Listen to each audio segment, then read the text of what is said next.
Bienvenidos a la clase de literatura. Quien les habla es el profesor Juan Ríos y en esta ocasión vamos a continuar con el curso de literatura, literatura universal. Acá está el tema, vanguardismo europeo. La obra que vamos a analizar, La Metamorfosis.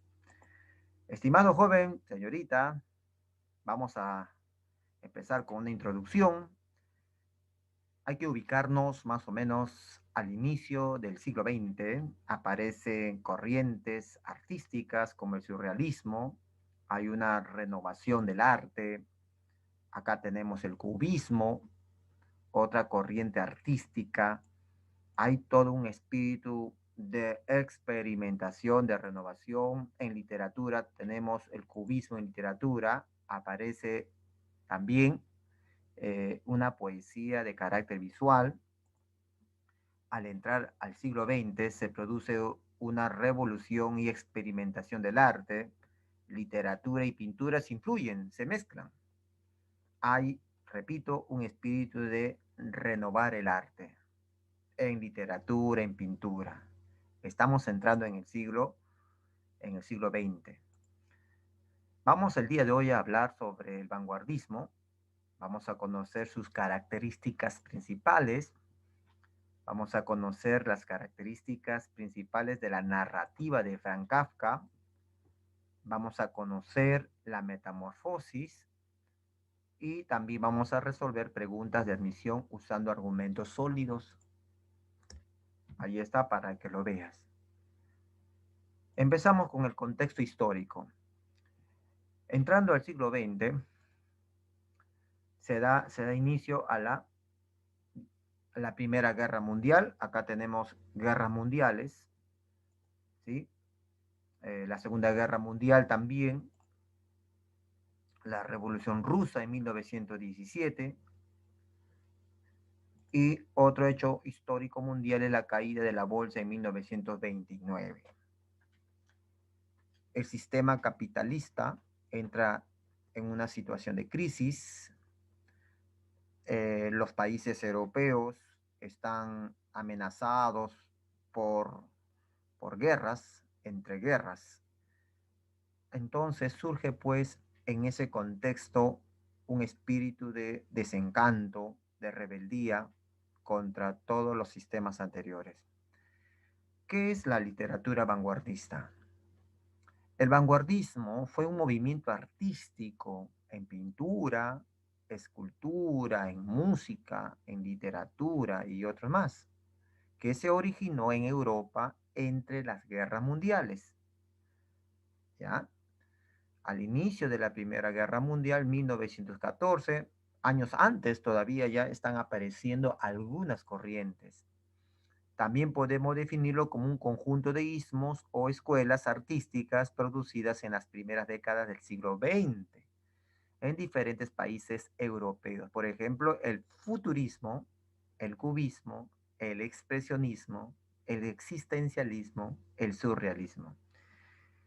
Cuando decimos ismos, o es equivalente a escuelas artísticas, ¿ya?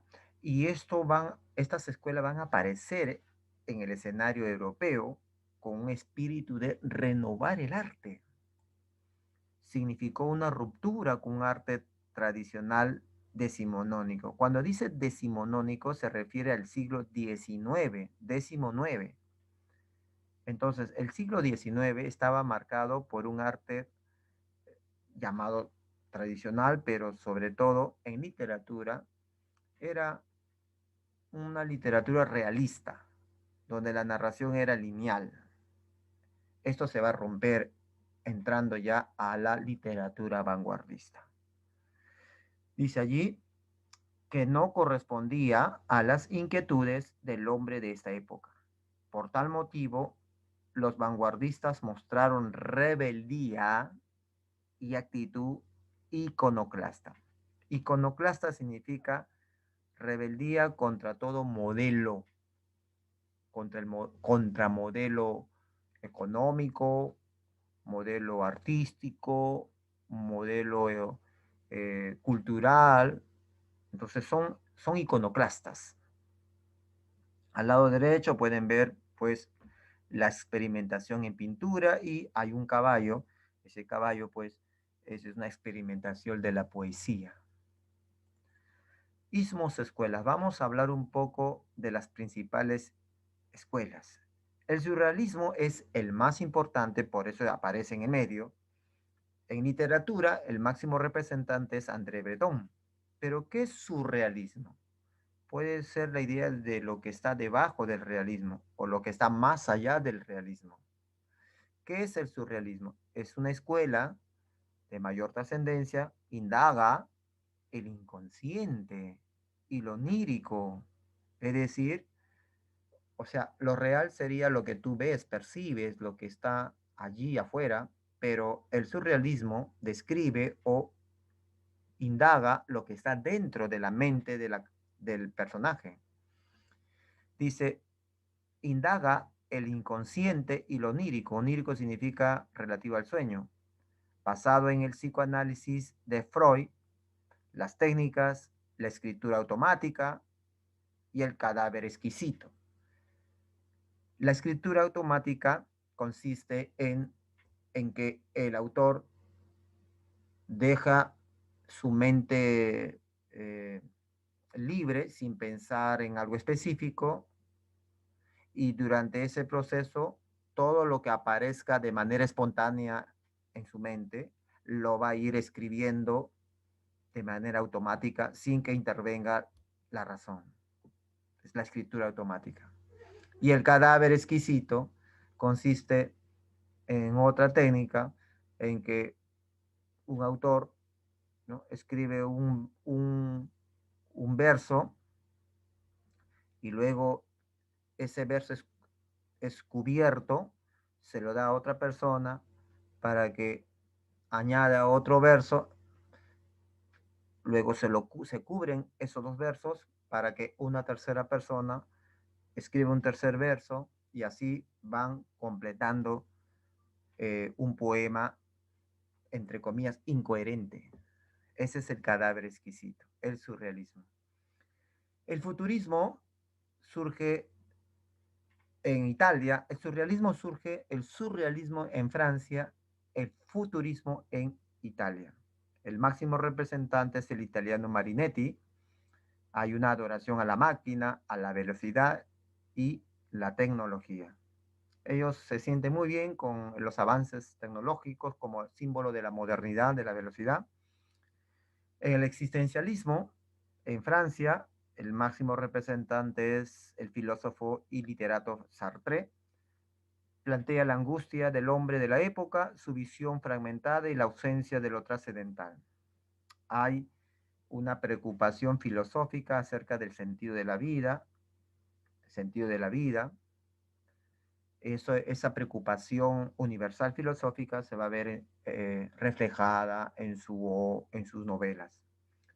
El expresionismo en literatura, el representante es Franz Kafka, el checoslovaco, expresa vivencias íntimas.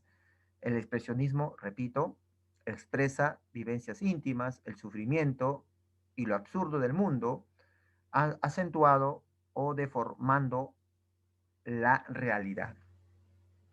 Entonces, vemos un escenario donde Campea domina el absurdo. Para ello deforma la realidad. El fin es expresar lo más íntimo, las vivencias del hombre. Y eso lo podemos ver en la Metamorfosis, donde aparece el tema del absurdo. El dadaísmo, aquí está el representante Tzara, Tristan Tzara, rompe la lógica y también desarrolla un arte lúdico del lenguaje. Él dice que la poesía no debe transmitir sentido, no debe tener contenido. La poesía debe ser una secuencia de sonidos sin sentido. Están experimentando. El cubismo, Picasso es el pintor, pero en literatura tenemos a Apollinaire. Representación simultánea de las formas geométricas, ¿ya? Surge el collage literario, El poeta Apollinaire aporta con el caligrama o poema imagen. Entonces, hay una intención también de renovar en la poesía. Aparece el poema imagen, poema dibujo, como ya lo hemos mostrado en la introducción. Las características del vanguardismo. Primero, hay una visión universal e histórica del hombre. Hay una preocupación del hombre como ser. Las obras no se limitan a un contexto específico, se convierten en una alegoría del hombre como especie. Las experiencias de uno se convierten en experiencias de todos.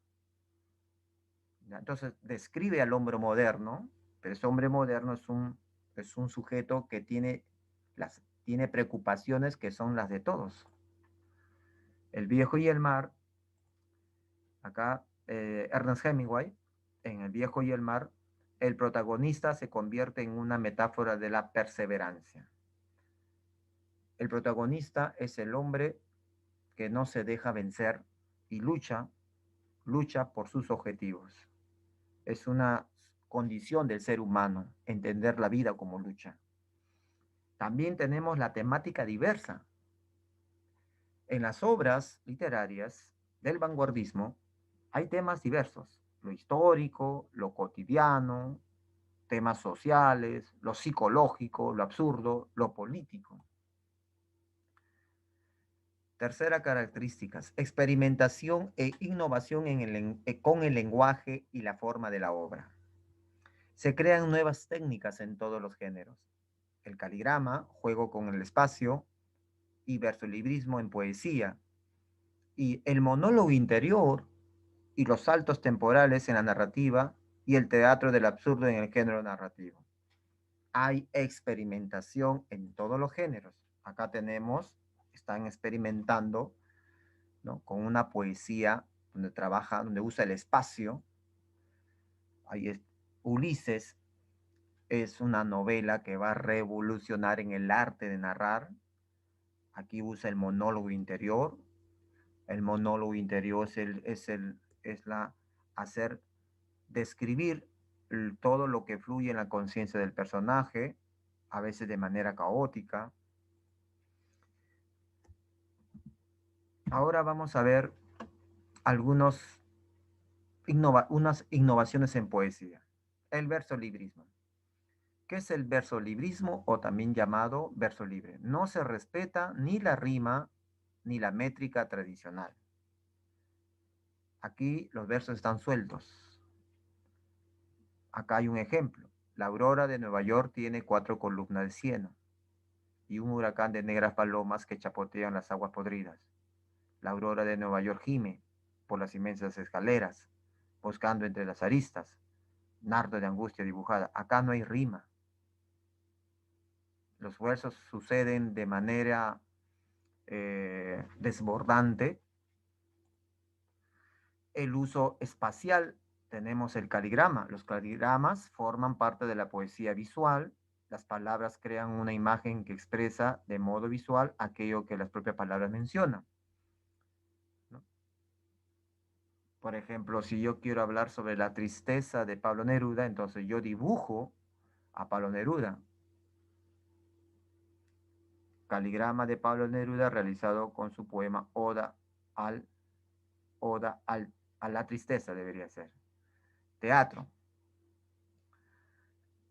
Es un teatro contrario al tradicional que buscaba la catarsis. Ahora se vincula con los problemas que acaecen en la sociedad como un medio de concientización de la clase trabajadora. Este teatro lo que busca es concientizar al espectador, ¿ya? Un teatro político, Bertolt Brecht, teatro del absurdo. Recurre al cuestionamiento de la existencia humana, surge como respuesta a la búsqueda de reflejar un universo inexplicable y la ansiedad que ello produce. Este teatro también se preocupa sobre la existencia humana, ¿no? Y plantea la posibilidad de que la vida del hombre es un absurdo. son preocupaciones universales. En narrativa, ahora vamos a ver las innovaciones en narrativa. Tenemos el uso del monólogo interior. Reproduce el pensamiento interior, producto del subconsciente, se caracteriza por la inexistencia de orden. De orden, no hay orden lógico. A veces se puede saltar de una idea, de una idea, a veces, a veces se puede saltar de una idea a otra idea. Ese es el uso del monólogo interior. Por ejemplo, aquí dice, vamos a ver rápidamente el caso, un fragmento de Ulises. Secretos en las esquinas de puntillas, en chinelas, por miedo de que se despierte luego, preparándolo, sacándolo Maruja y la señora Fleming, haciendo la cama. Nunca se sabe quién lo manipulará a uno cuando esté muerto, lavado y champú. Creo que cortan las uñas y el cabello. En este fragmento no hay comas, no hay puntos y no está bien claro de qué está hablando. Entonces hay una sensación de desorden. Lo importante es reproducir lo que aparece en la mente, en el subconsciente. Otra característica, varios puntos de vista debe ser, narradores múltiples, también llamados narradores múltiples. Distintos personajes cuentan el mismo hecho. Veamos. Un mocoso que ya debía creerse un hombre y que a la primera de cambio sería capaz de soltarme un piropo. Me quedé con los ojos cerrados. Era la única manera de escapar un poco de todo esto, pero no servía de nada porque justamente en ese momento agregó, así que no tenés ningún sobrenombre, sos el Nes solamente claro. Entonces aquí tenemos dos puntos de vista. Este pertenece, el punto de vista de la enfermera que está observando al enfermo en cama, y de color verde, acá tenemos la narración, el punto de vista del nene que está en la cama. Hay dos puntos de vista.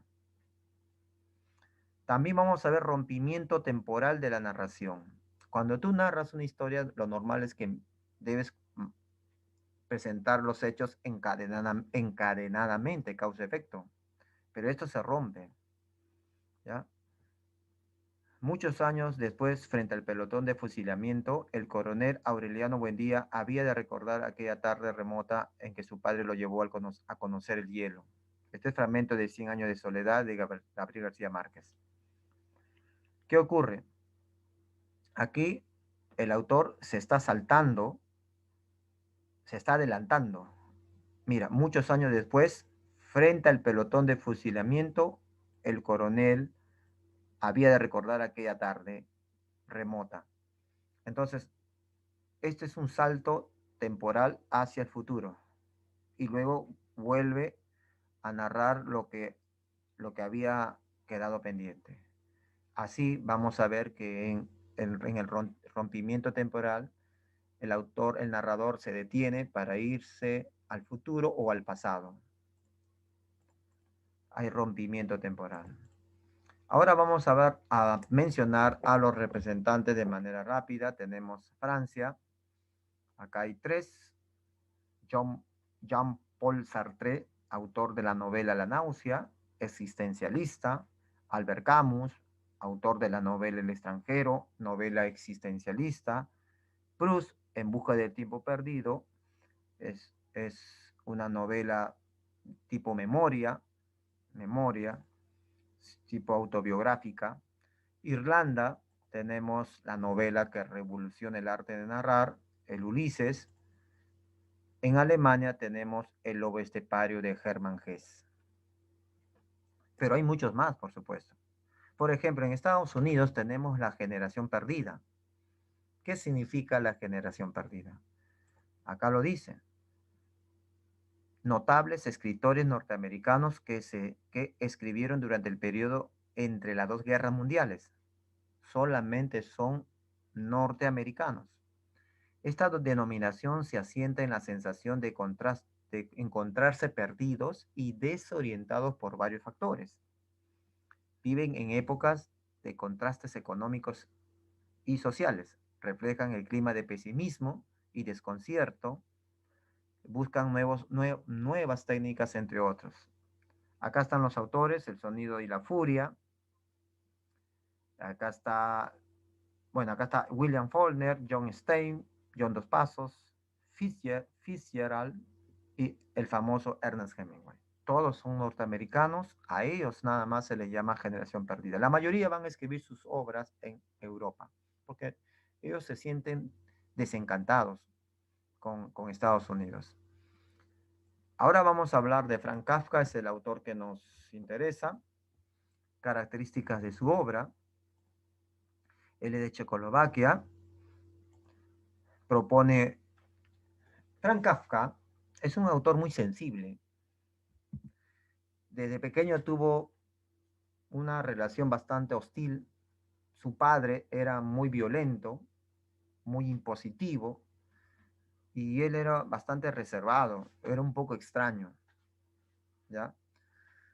Él en su novela propone, en sus obras propone una visión deformada de la realidad, la deshumanización, la alienación, el capitalismo, rechazo de todo tipo de autoritarismo. Emplea el absurdo. ¿Qué es el absurdo? Situaciones angustiosas inverosímiles mediante alegorías.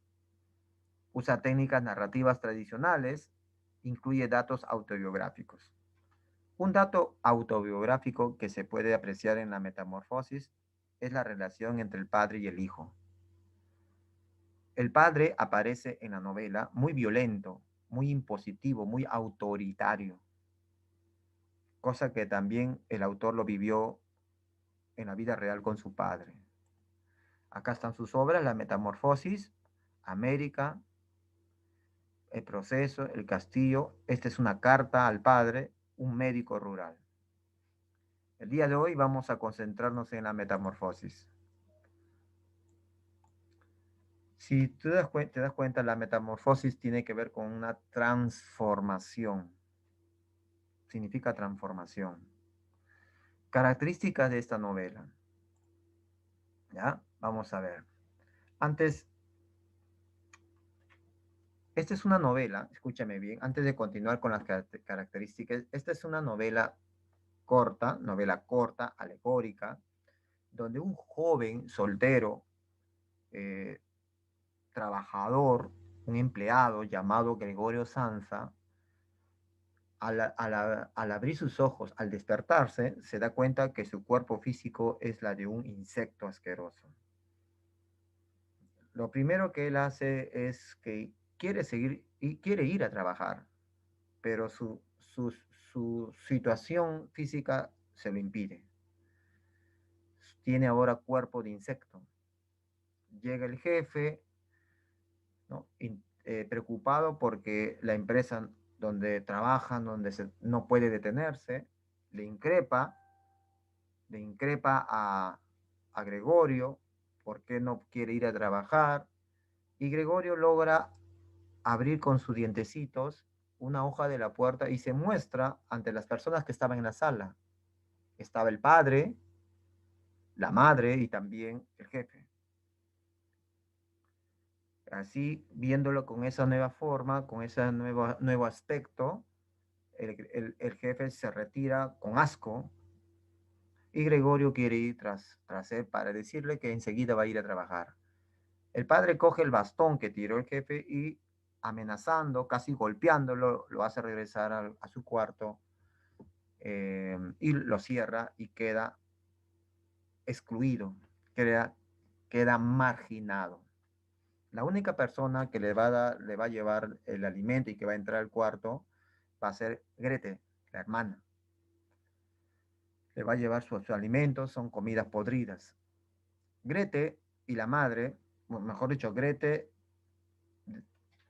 quiere mayor espacio, quiere hacer mayor espacio en el cuarto de Gregorio para que éste se movilice y pide ayuda a la mamá para sacar unos muebles, ¿ya? Y en ese proceso de sacar los muebles, Gregorio nuevamente se presenta y la madre se desmaya. Gregorio escapa, se va paseando por el pasadizo, se va a la cocina y así.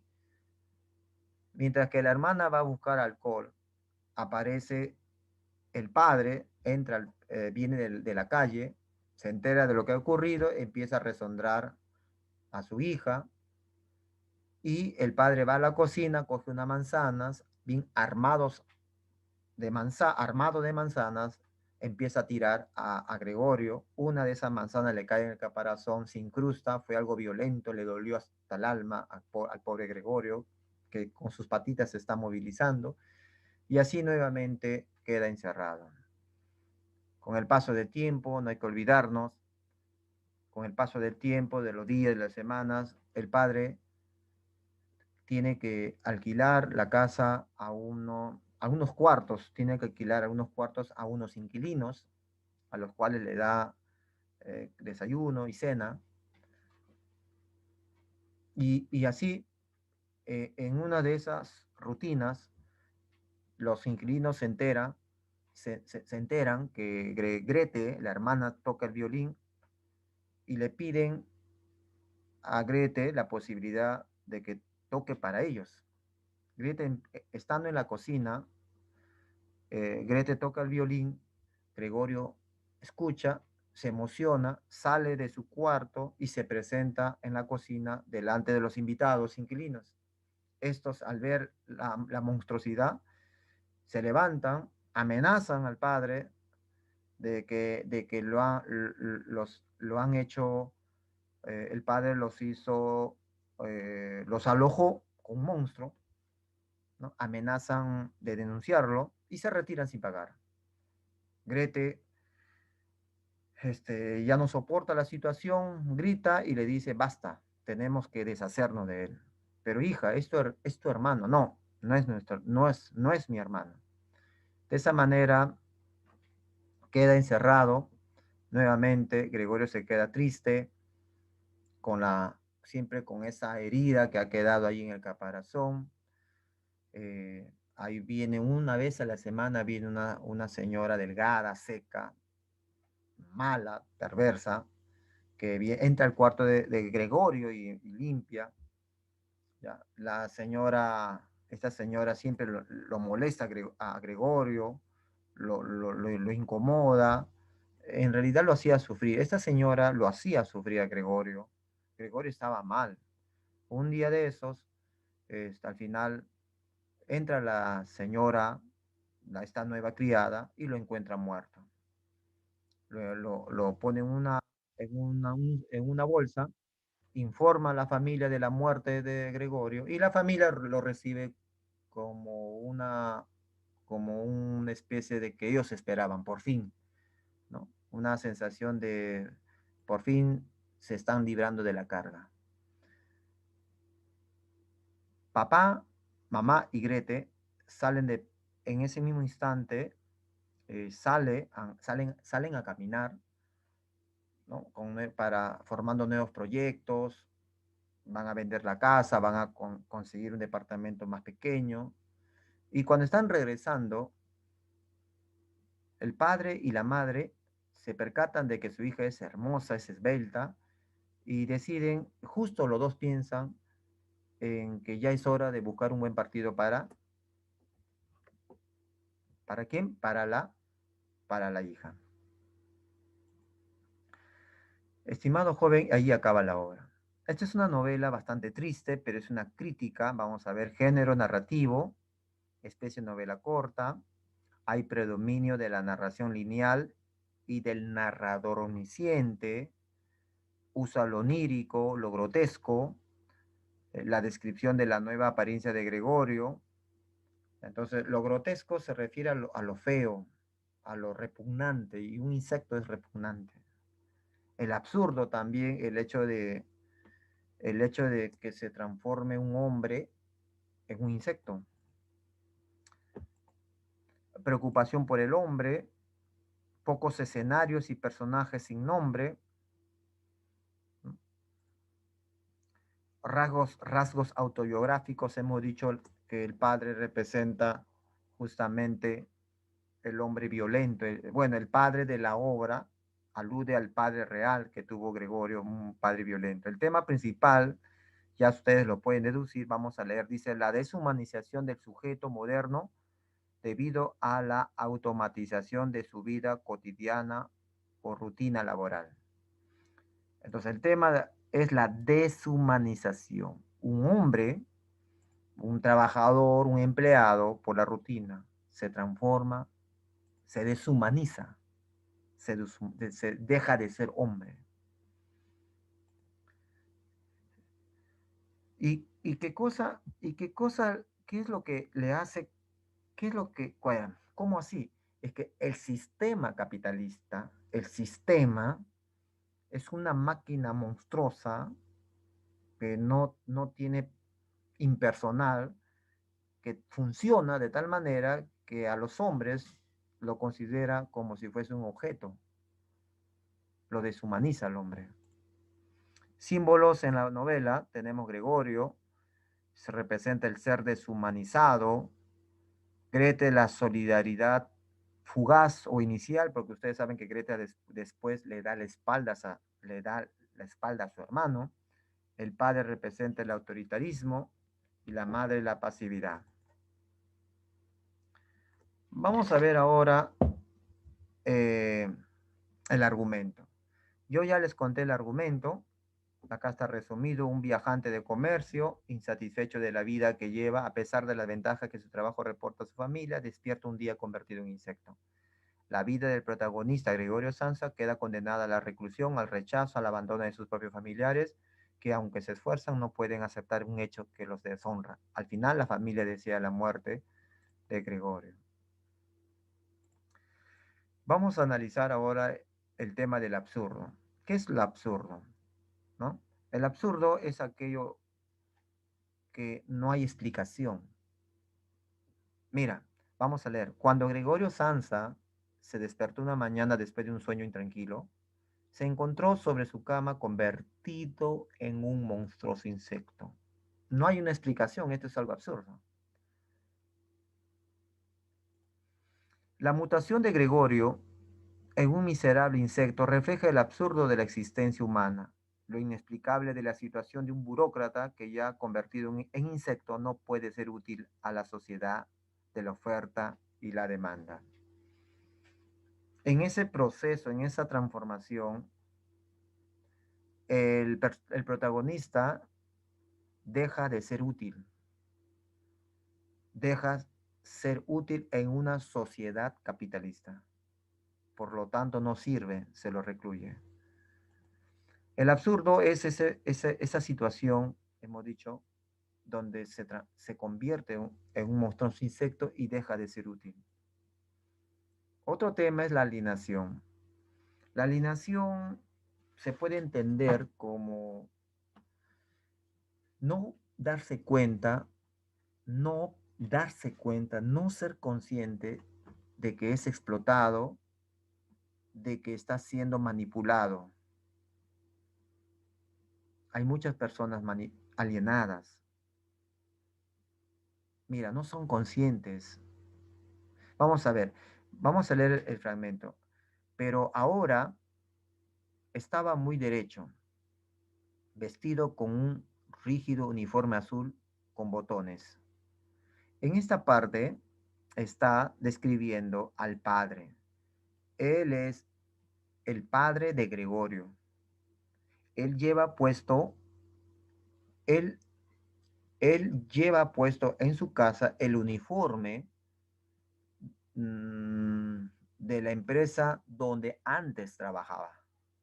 En esa empresa a él lo, lo explotaban, en esa empresa, en ese sistema, a él lo humillaban.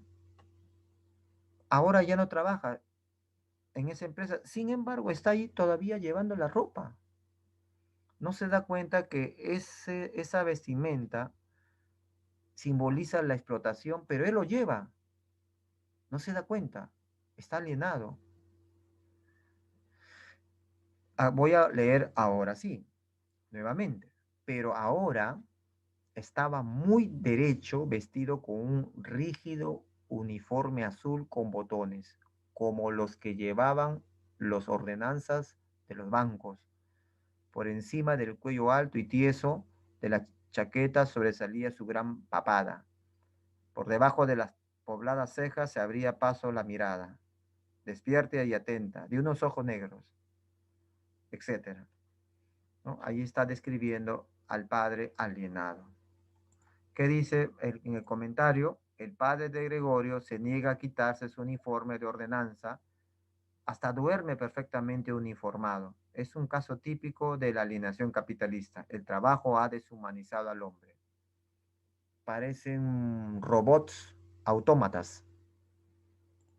Es que al sistema, al capitalismo, le, le, le conviene, le conviene que existan personas así. La explotación del hombre por el hombre. La explotación del hombre por el hombre. Acá dice cosificación. Cosificación significa transformar a un ser vivo en una cosa. Vamos a ver. Vamos a leer el texto. Por qué había sido condenado Gregorio a prestar sus servicios en una empresa en la que en la que al más mínimo descuido se concebía inmediatamente la mayor sospecha? ¿Es que todos los empleados, sin excepción, eran unos bribones? Aquí tenemos, en primer lugar, que esta palabra, ¿por qué? Esta pregunta, ¿por qué había sido condenado Gregorio? O sea, en ese escenario, en ese espacio de trabajo, está describiendo como una condena, como un sufrimiento. El joven, el trabajo en sí es algo saludable. Un trabajo, los hombres progresan en el trabajo. Entonces, el trabajo ha hecho progresar a la humanidad.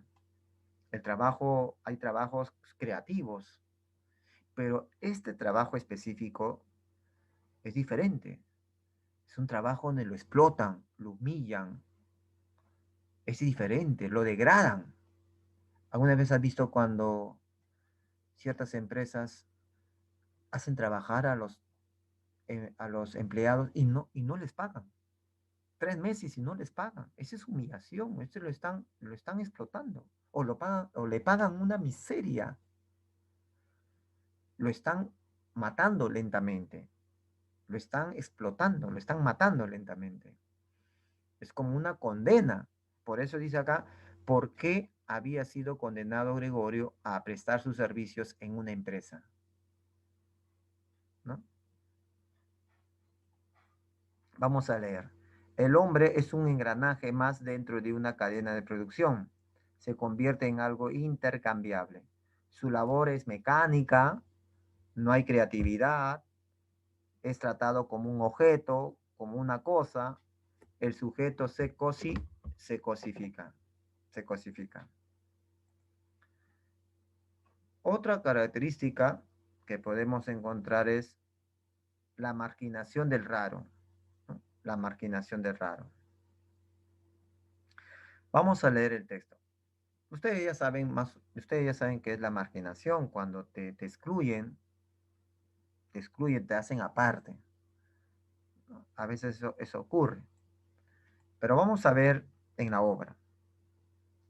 Leemos, queridos padres, dijo la hermana y, como introducción, dio un golpe sobre la mesa.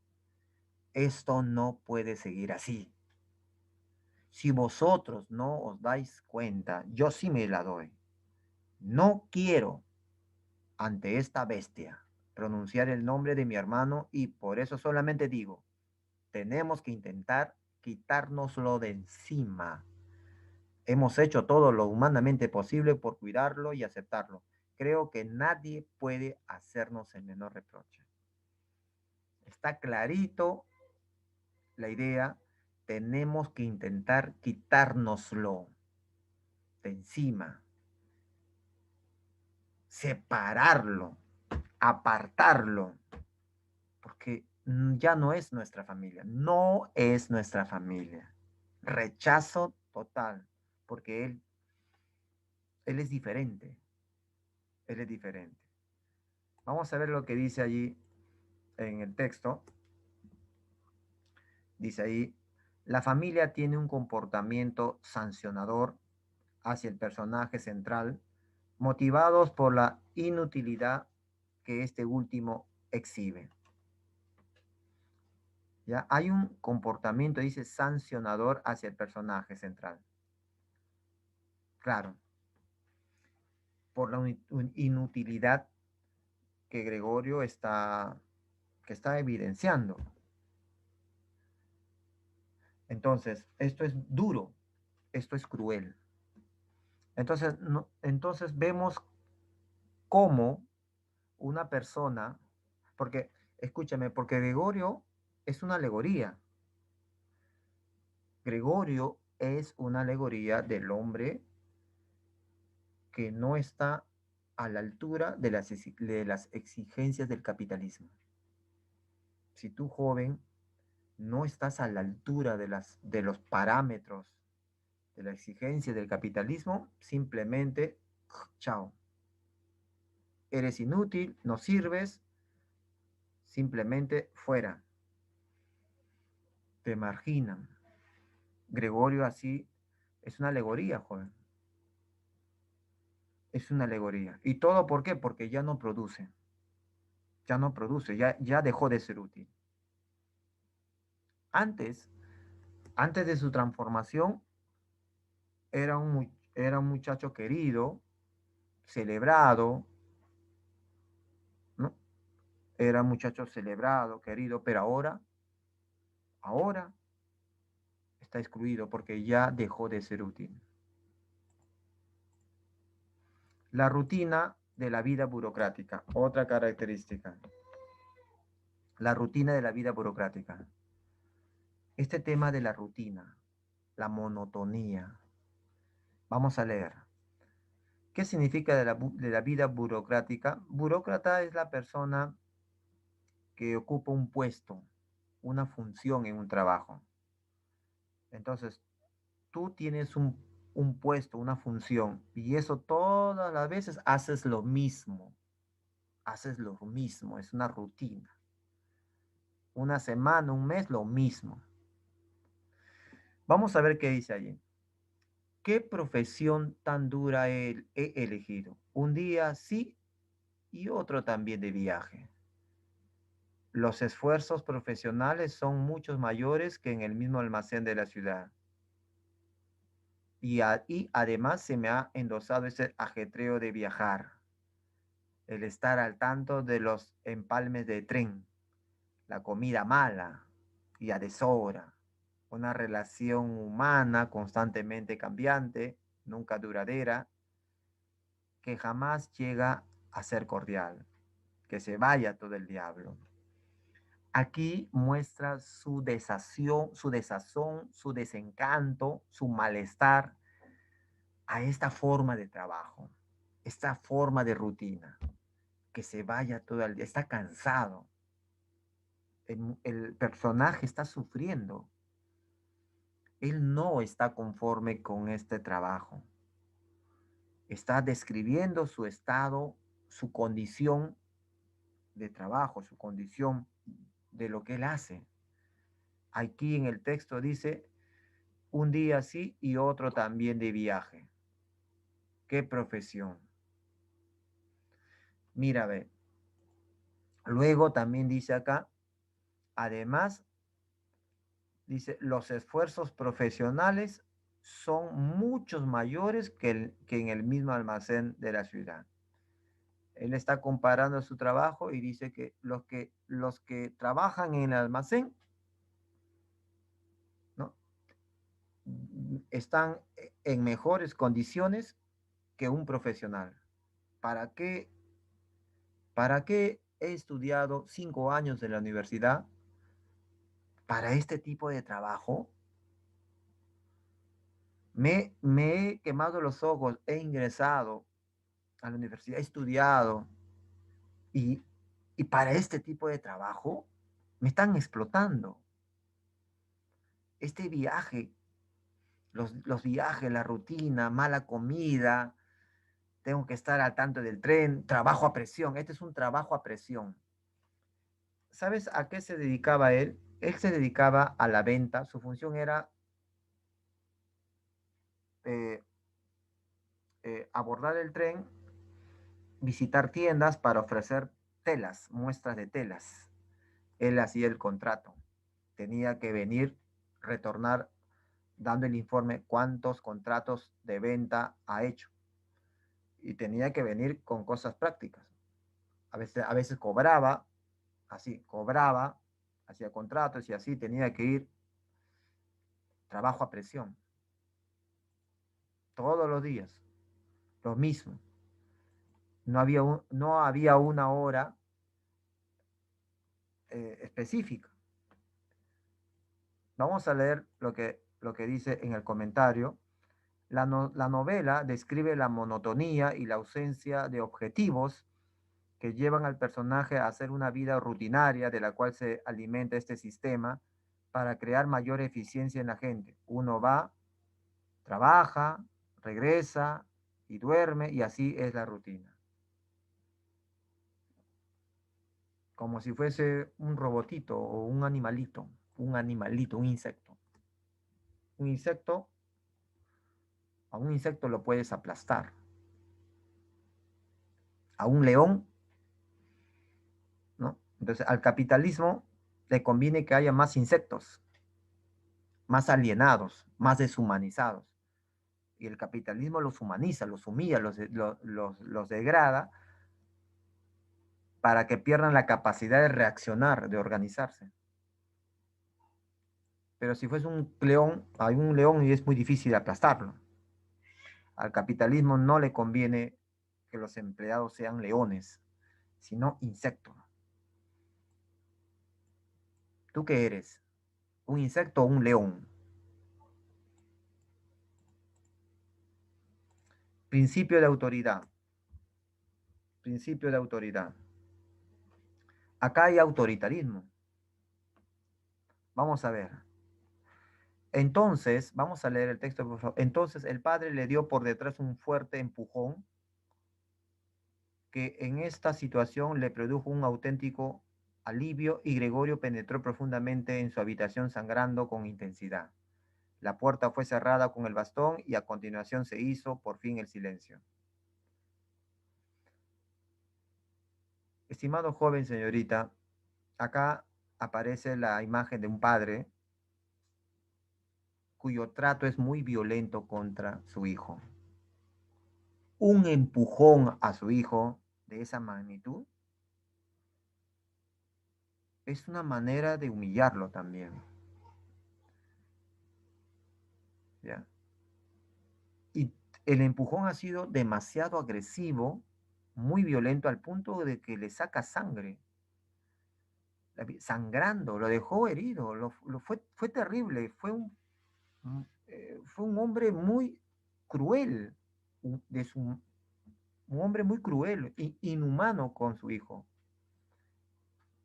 Entonces, él está haciendo sentir su autoridad con golpes, con golpes, con castigo, cuando no quieren obedecer. En la obra se muestra el sometimiento del individuo a un poder autoritario que lo desintegra, um, o sea, que lo humilla. El señor Sansa también ejerce autoridad sobre su familia y especialmente sobre su hijo. Uh-huh.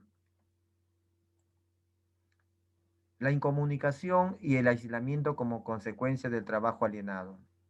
Hay incomunicación, aislamiento. Vamos a ver. Había permanecido en pie allí y había esperado. Con ligereza había saltado hacia adelante. Gregorio ni siquiera la había oído venir y gritó un por fin a los padres mientras echaba la llave. ¿Y ahora? Se preguntó Gregorio y miró a su alrededor en la oscuridad. Pronto descubrió que ya no se podía mover. En este estado de apacible y letárgica meditación permaneció hasta que el reloj de la torre dio las 3 de la madrugada. vivió todavía el comienzo del amanecer detrás de los cristales. A continuación, contra su voluntad, su cabeza se desplomó sobre el suelo y sus orificios nasales exhalaron el último suspiro. Lo que podemos ver en el texto sombreado es que la hermana se siente victoriosa al encerrar a Gregorio. Por fin, dijo, mientras echaba la llave. ¿Qué significa esta situación? Que en ese contexto de violencia, ¿no? Hay un trasfondo de incomunicación. La comunicación es escuchar al otro. Comunicarse es escuchar al otro. Pero ¿qué ocurre? Que eso no está pasando. A Gregorio no se le puede escuchar. Simplemente se le cierra todas posibilidades y se le excluye. Esta es una novela alegórica. Hay una incomunicación. Y la manera de cómo funciona esto es la violencia. Aislamiento como consecuencia de trabajo alienado.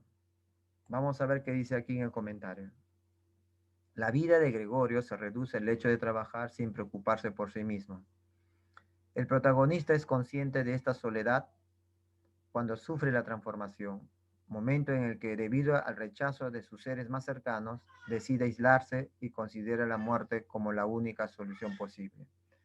Al final se da cuenta que ya hay una sensación, se da cuenta de la sensación de que no está encajando en la familia, de que él está sobrando. Y eso es algo terrible, ¿no? Vemos de esa manera cómo esta obra nos describe la condición del hombre moderno, el sufrimiento, la condición existencial del hombre moderno en una sociedad capitalista contemporánea. Es una novela que hace una crítica al sistema capitalista, al espíritu capitalista. ¿Qué te parece? ¿Qué te parece? Entonces, yo les recomiendo que lean esta novela, ¿ya? Acá está la bibliografía, lean esta novela y, y hay que reflexionar de lo que nosotros somos, de lo que estamos haciendo y también conocer el, el mundo, el sistema en el cual nosotros vivimos. Estamos siendo manipulados, estamos siendo inducidos a comprar, a dejarnos llevar por el espíritu consumista. Es interesante, es importante reflexionar qué papel estamos haciendo en este escenario real que nos ha tocado vivir, de esta economía, de este sistema, donde, donde lo principal es el dinero, el lucro.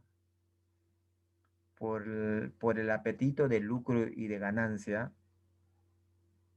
hemos visto en la historia que se ha matado a mucha gente, ¿no? Incluso ahora que estamos en esta escena del, de la pandemia,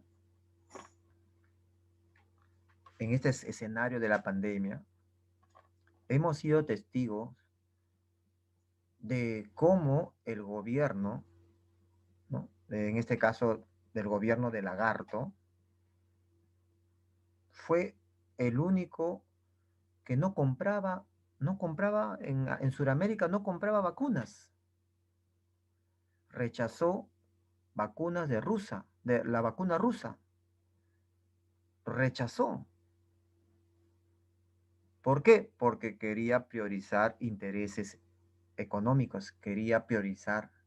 Hasta ahorita no sabemos en qué consiste el contrato. No, este gobierno, el que le sucede, no, no da a conocer las condiciones del contrato. ¿Por qué? preferencia, esa obsesión de firmar contrato con la vacuna Sinopharm? El dinero, el lucro. Detrás de la corrupción es el dinero.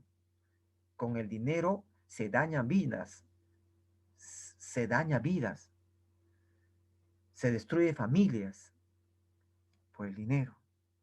Que el dinero no nos perturbe, que el dinero no nos convierta en insectos. Hasta aquí sería la participación, joven. Cuídense bastante. Hay que, hay que analizar, hay que estudiar más. ¿Ya? Muchas gracias por su paciencia, muchas gracias por su participación. Estimado joven, señorita, estamos continuando, estamos continuando con el desarrollo de la clase del vanguardismo europeo. Bien, habíamos visto nosotros el contenido de la obra La Metamorfosis. Habíamos visto también algunas características del vanguardismo. Y ahora nos vamos a preparar para desarrollar las preguntas de la práctica dirigida, así que todos atentos, por favor. Vamos a ver cuál es la primera valla, la primera dificultad. Estamos en la semana 9, el vanguardismo europeo, práctica dirigida. Y aquí está la primera pregunta. ¿Ya? Aquí está la primera pregunta y vamos a ver cuál sería la respuesta. Te voy a dar un minuto para que leas detenidamente. ¿Ya?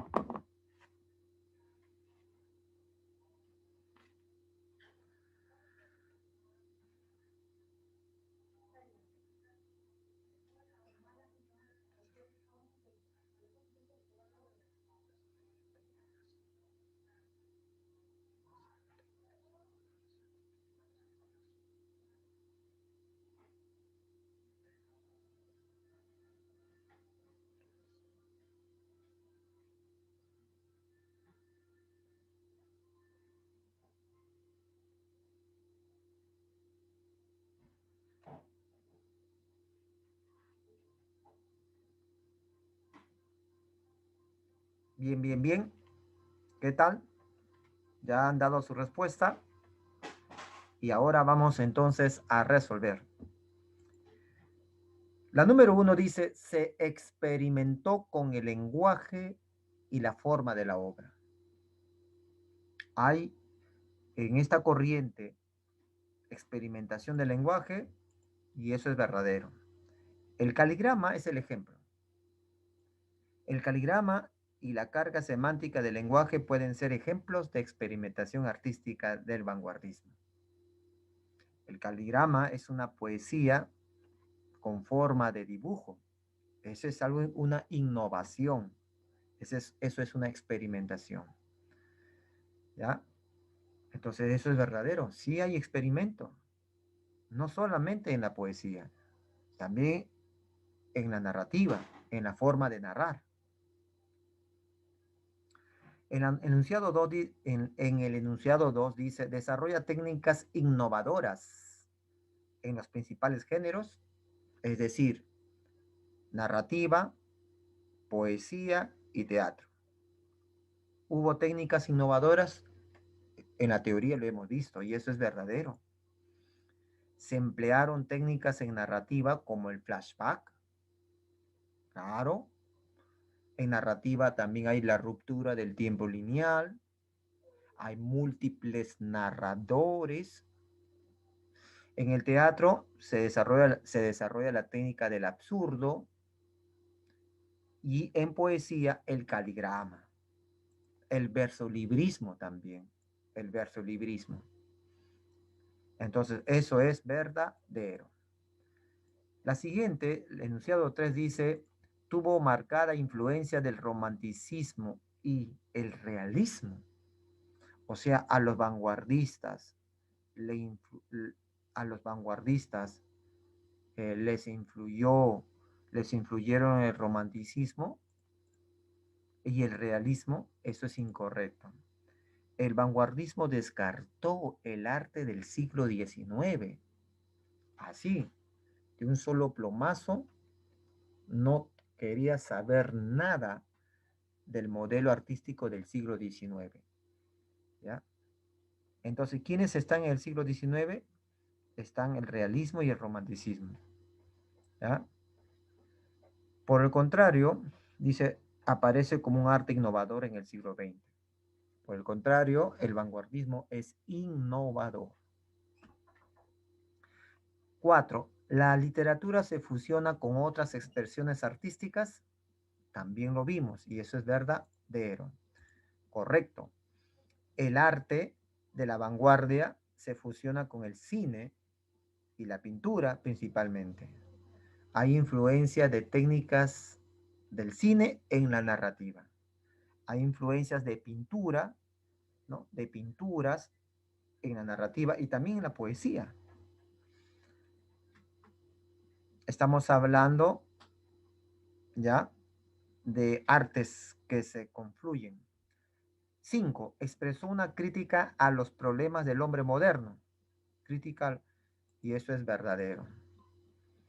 Sobre todo la condición en que vive, en que se encuentra el hombre moderno.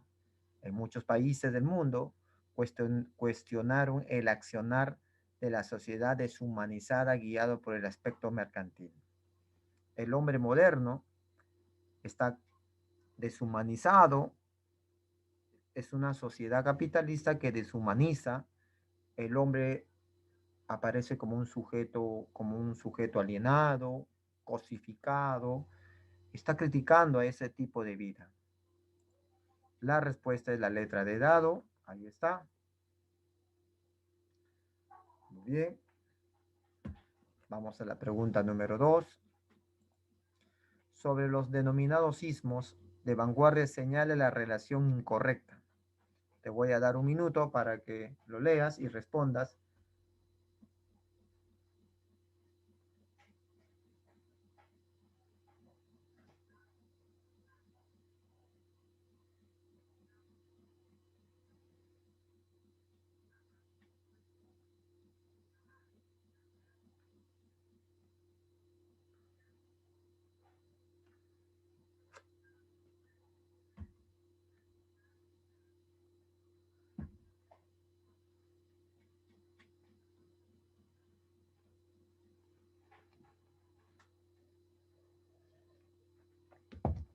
Listo, joven. ¿Qué tal? ¿Cuál fue tu respuesta? Vamos a ver la A. Dice, antes dice el enunciado, la relación incorrecta. Te pide la relación incorrecta. Dice, futurismo. Es una escuela, ¿ya? Y quiere decir, se refiere a la destrucción de lo antiguo y lo a la máquina, y eso es verdadero, ¿ya? El futurismo es, se encuentran entusiasmados con las creaciones de la nueva tecnología, porque esta nueva tecnología desarrolla la velocidad, lo que está adelante, la vanguardia, eso sí. Vamos a leer un fragmento de su manifiesto, de Marinetti. Nosotros afirmamos que la magnificencia del mundo se ha enriquecido de una belleza nueva. ¿Qué cosa? Una, una belleza, una belleza nueva. ¿Cuál es esa belleza? La belleza de la velocidad. Un automóvil de carreteras con su radiador adornado de gruesos tubos parecidos a serpientes de aliento explosivo. El automóvil es algo bello cuando se desplaza. Una máquina, el aeroplano, la motocicleta, son equivalentes de la velocidad. El futurismo es eso, por lo tanto, eso es verdadero. B. Dadaísmo, exaltación del juego, el caos y la anarquía. Eso también es verdadero. El dadaísmo, vamos a leer lo que dice un fragmento. Dada no significa nada. Si alguien lo considera inútil, si alguien no quiere perder su tiempo con una palabra que no significa nada. En ese sentido, la poesía es concebida como un juego que no debe significar, no debe tener contenido, no debe tener mensaje. Exaltación del juego, el caos y la anarquía también. Como no hay orden, no hay lógica, entonces hay una anarquía.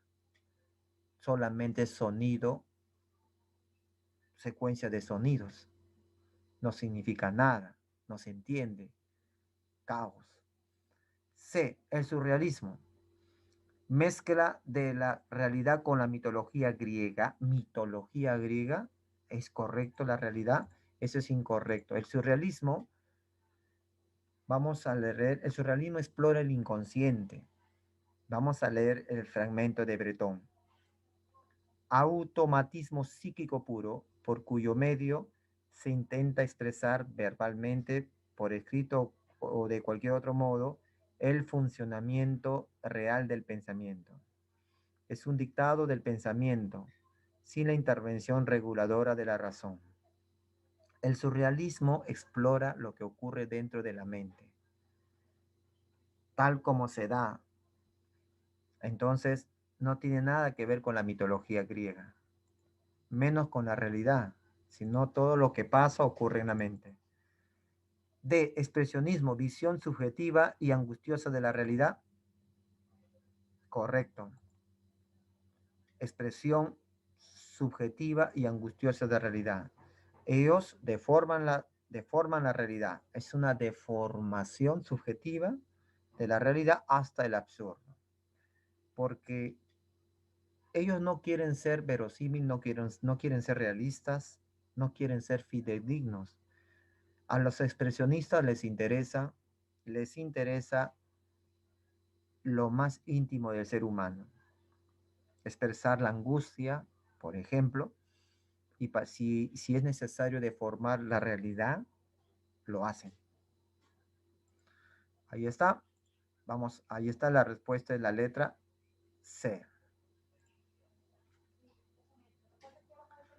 Vamos ahora a ver la pregunta número 3. ¿Qué característica es ajena a la producción literaria del checoslovaco Franz Kafka? La ajena, joven. Te voy a dar un minuto.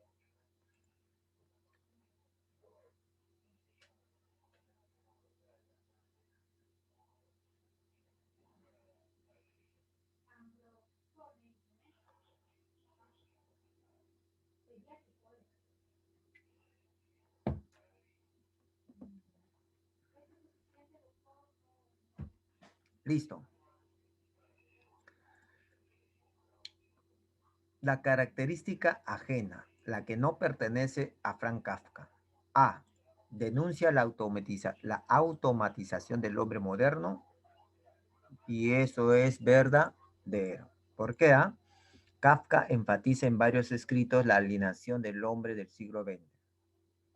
Es decir, el autor no está de acuerdo que en la sociedad se considera al hombre como un objeto, como un autómata, un robot. Él no está de acuerdo, por eso que lo critica. Un hombre alienado. B. Muestra algunas situaciones absurdas o inverosímiles, eso es verdadero. La transformación de Gregorio en insecto tras un sueño intranquilo. En la metamorfosis se ve claramente eso, lo hemos visto, cómo un hombre se transforma en un insecto, eso es absurdo.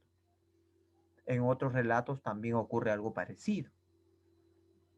Entonces, eso es una constante.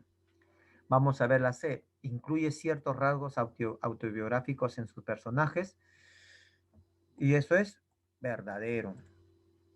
Utiliza referencias autobiográficas dentro de sus obras, por ejemplo, la relación de padre e hijo.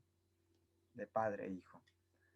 Claro, eso también lo habíamos comentado al analizar el contenido de la metamorfosis.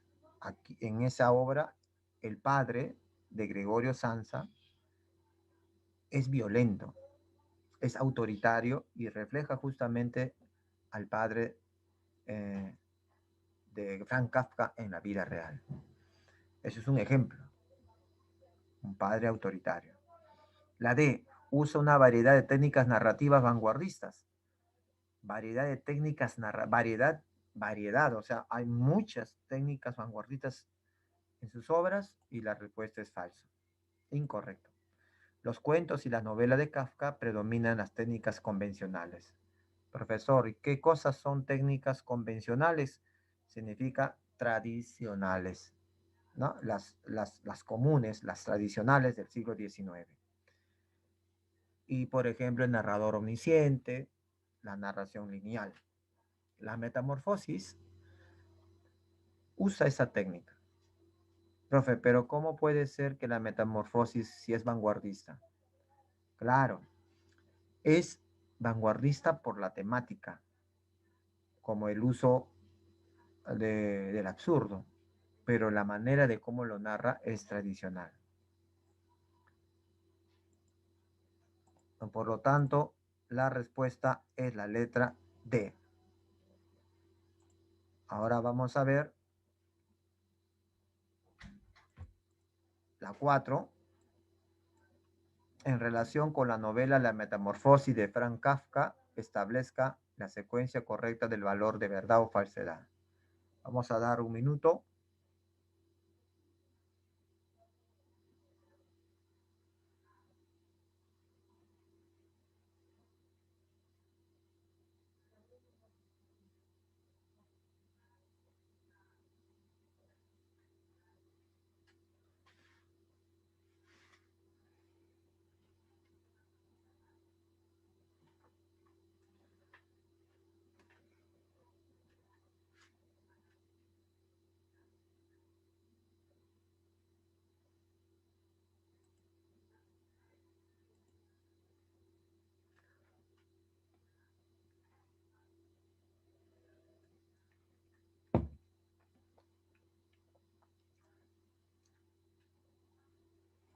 Listo, joven.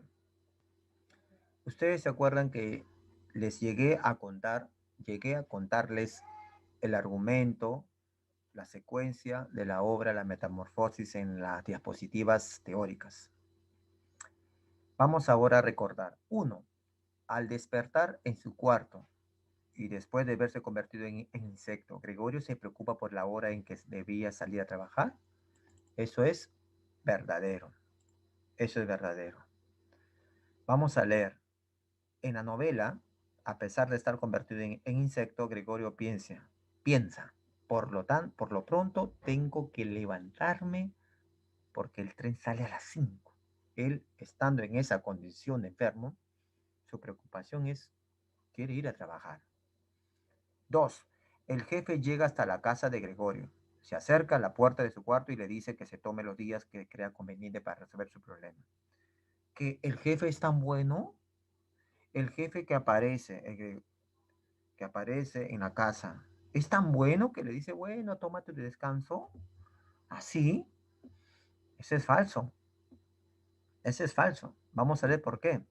El jefe al llegar a la casa reprende amenazante a Gregorio, su empleado, por la negligencia o abandono del trabajo. Le da duro, le critica a Gregorio. O sea, eso es falso. 3. La madre de Gregorio y su hermana deciden sacar algunas cosas del cuarto para darle mayor espacio al insecto. También les conté. Eso es verdadero. La, la que tuvo la iniciativa fue Grete, la hermana. Ella era la única que ingresaba a su cuarto. La única que ingresaba a su cuarto. Y ella le pidió a la madre que le ayude a sacar un mueble, un escritorio grande. Vamos a leer el enunciado 3. A Grete se le metió en la cabeza proporcionar a Gregorio la posibilidad de arrastrarse a gran escala y sacar de allí los muebles que lo impedían. Claro, claro que eso es verdadero. 4. La criada vieja sentía pena por Gregorio y se solidarizaba con él. ¿Le conversaba todos los días para brindarle aliento? No, señores, esa criada es mala. Uy, lo molestaba a Gregorio. Vamos a leer. 4. Si se le hubiese ordenado a esa sirvienta que limpiase diariamente la habitación en lugar de dejar que le molestase inútilmente a su antojo a Gregorio. Esa sirvienta entraba al cuarto de Gregorio y aprovechaba para molestarle a su antojo, por las puras, inútilmente, dice, por las puras. A Gregorio lo molestaba, le hacía la difícil, le hacía difícil la vida a Gregorio. Por eso que mejor se hubiera dedicado a lavar, bueno, a limpiar la habitación, ¿ya? En lugar de molestarlo. Por lo tanto, es falso. Y la última, los inquilinos vieron a Gregorio en la sala mientras Grete tocaba el violín y decidieron marcharse de la casa. ¿Se acuerdan? Eso es verdad de Aaron. Vamos a leer. Por los días que he vivido aquí, no pagaré, naturalmente, lo más mínimo. También nosotros dejamos en este momento la habitación. Se van, se largan, incluso amenaza que va a denunciar al dueño de la casa. Y todo por la culpa de Gregorio, que aparece ahí justo cuando los invitados estaban, los inquilinos estaban cenando. Ahí está la pregunta 4. Vamos a ver ahora la pregunta número 5.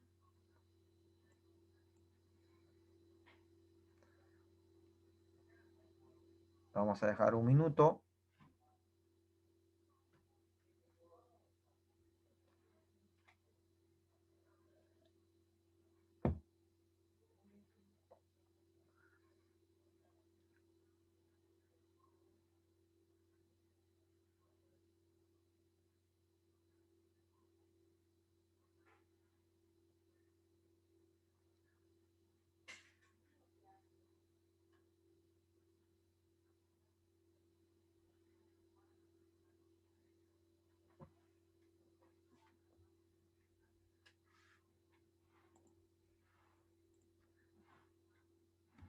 Bien, jóvenes, vamos a ver aquí que te están preguntando,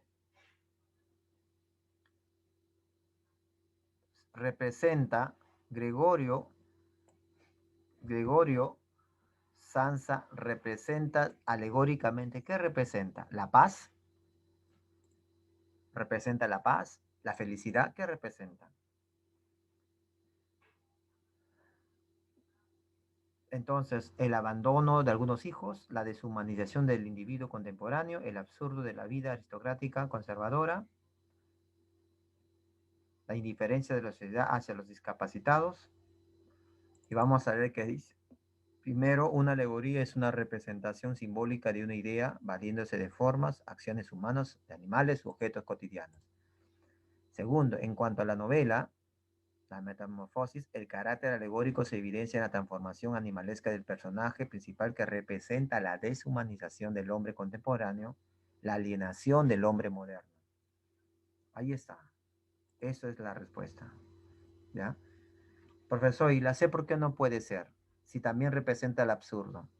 Sí, pero dice de la vida aristocrática conservadora. Y ustedes saben que Gregorio era un simple trabajador, un empleado. No era aristócrata. No era gente de alcurnia, de la clase aristocrática. No. Profesor, y la D, la indiferencia de la sociedad hacia los discapacitados. Bueno, el tema de los discapacitados se aleja porque es algo alegórico. Gregorio es una alegoría y no está hablando de los discapacitados. Acá no entra, sino del hombre víctima del sistema capitalista. Y vamos a ver la última. Vamos a dar, vamos a ver unos minutos.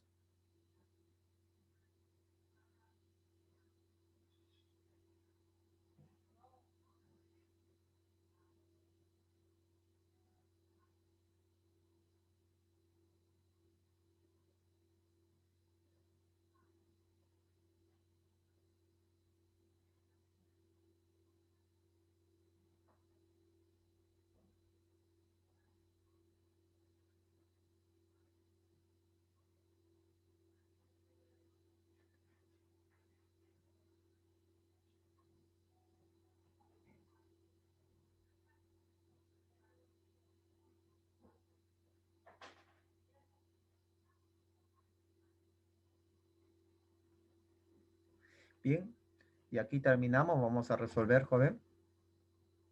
Acá dice con las miradas.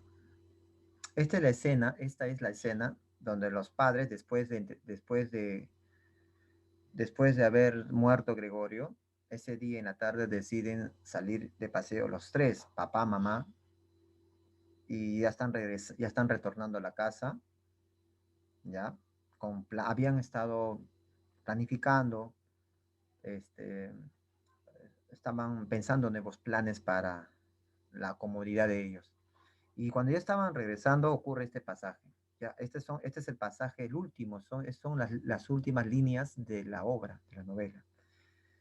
Entonces, con las miradas pensaban que ya llegaba el momento de buscarle un buen marido y para ellos fue como una confirmación de sus nuevos sueños y buenas intenciones. ¿Qué significa eso?